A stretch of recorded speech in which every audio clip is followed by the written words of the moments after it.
बच्चों, आज हम संचयन किताब का पाठ स्मृति पढ़ाने जा रहे हैं।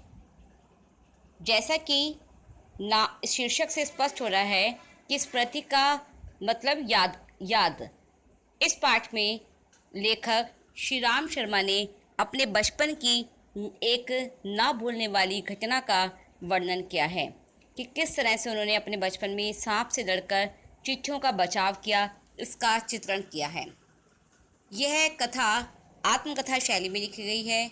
यह बाल मनोविज्ञान पर आधारित है और इस पे बाल सुलभ शरारतों का वर्णन किया गया है।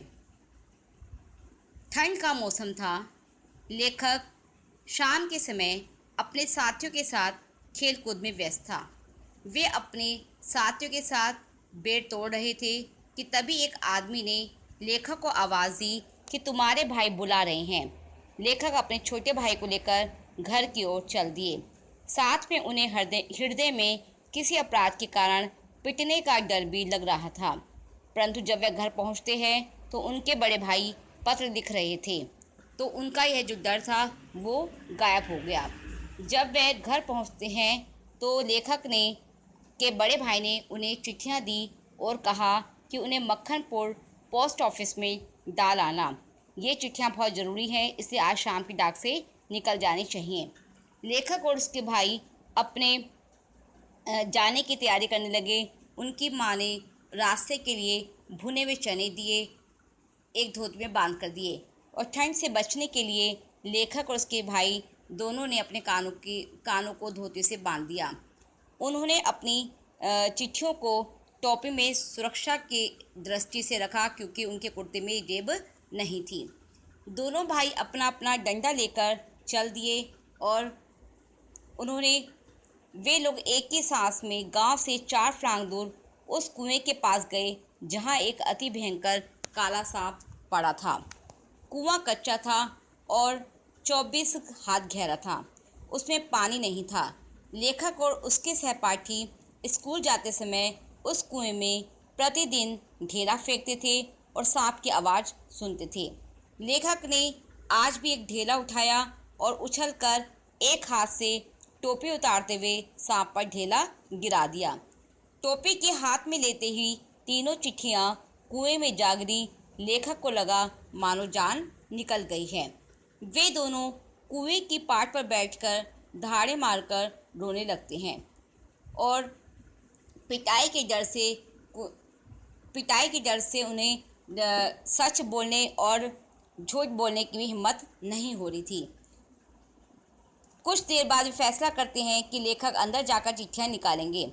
उन लोगों ने धोतियों और रस्सियों में गांठें लगाकर एक बड़ी रस्सी तैयार की और उन्होंने रस्सी के एक छोर पर डंडा बांधकर कुएं में गिरा दिया और दूसरे छोर को एक एक लकड़ी से बांधकर छोटे भाई को दिया।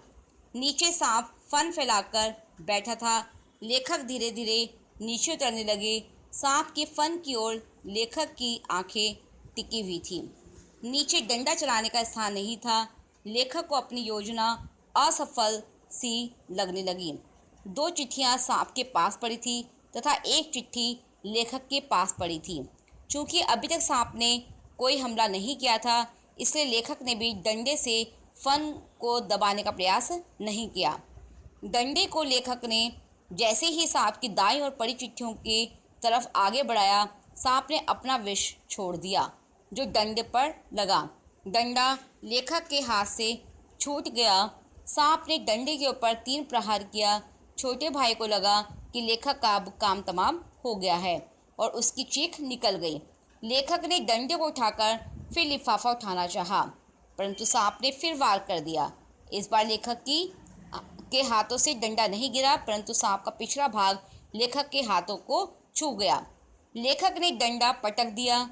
डंडे लेखक की ओर खींच आने से सांप दोनों के जगह बदल गए।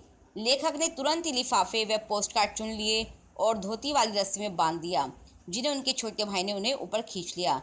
लेखक को निशान उनका डंडा सांप के पास गिरा था। उसे निकालने में लेखक को बड़ी कठिनाई हुई। निकालने के बाद हाथों के बल चढ़ना भी कठिन काम था। लेखक 11 वर्ष की उम्र में 36 फुट ऊपर चढ़े। उन लोगों ने वहां विश्राम किया और एक लड़का जिसने लेखक को ऊपर चढ़ते देखा था उसे किसी ने बताने को राजी किया, किसी को ना बताने के लिए राजी किया।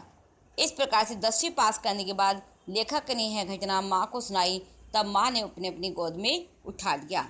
इस प्रकार से लेखक की जो ये घटना है बहुत ही यादगार घटना थी।